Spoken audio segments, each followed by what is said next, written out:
के महीना में एक जानी अपना मरद के लगे फोन कइले बारी कहत तरीका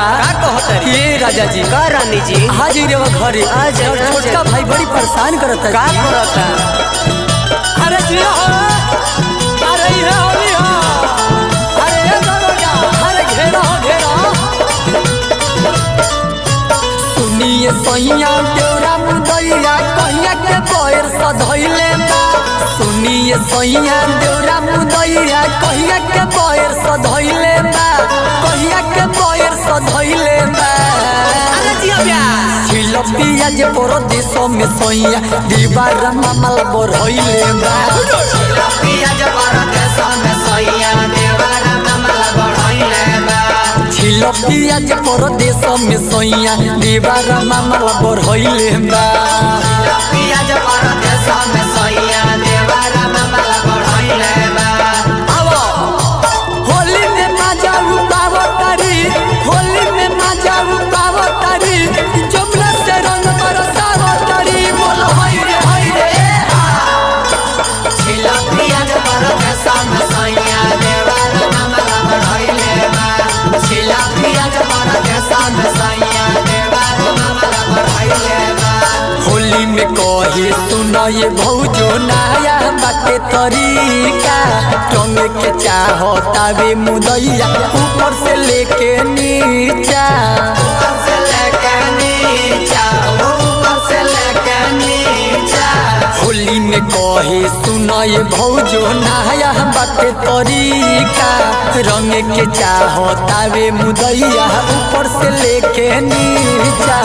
भइलो जो बनवा भगनी अंगनवा ढोरी में रंग ढर कइले बा धइलो जो बनवा भगनी अंगनवा ढोरी में रंग ढर कइले बा ढोरी में रंग ढर कइले बा छिलपिया जे परदेश में सैया दीवार मामला बढ़इले बा छिलपिया जे परदेश में सैया दीवार मामला बढ़इले बा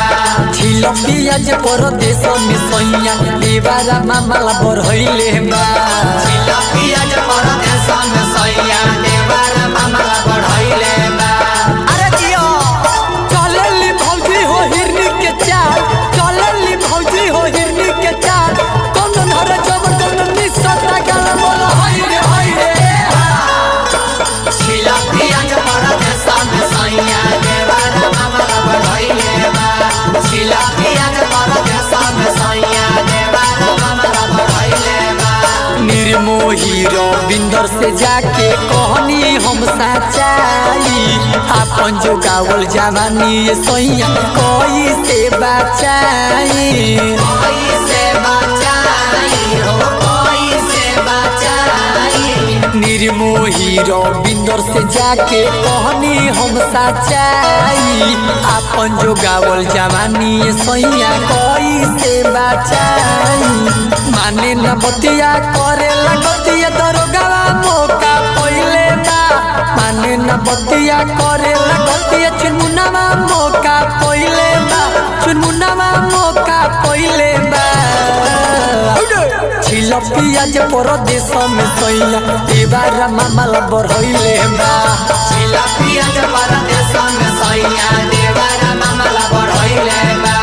छिलपिया जे परदेश में सैया दीवार मामला बढ़इले बा।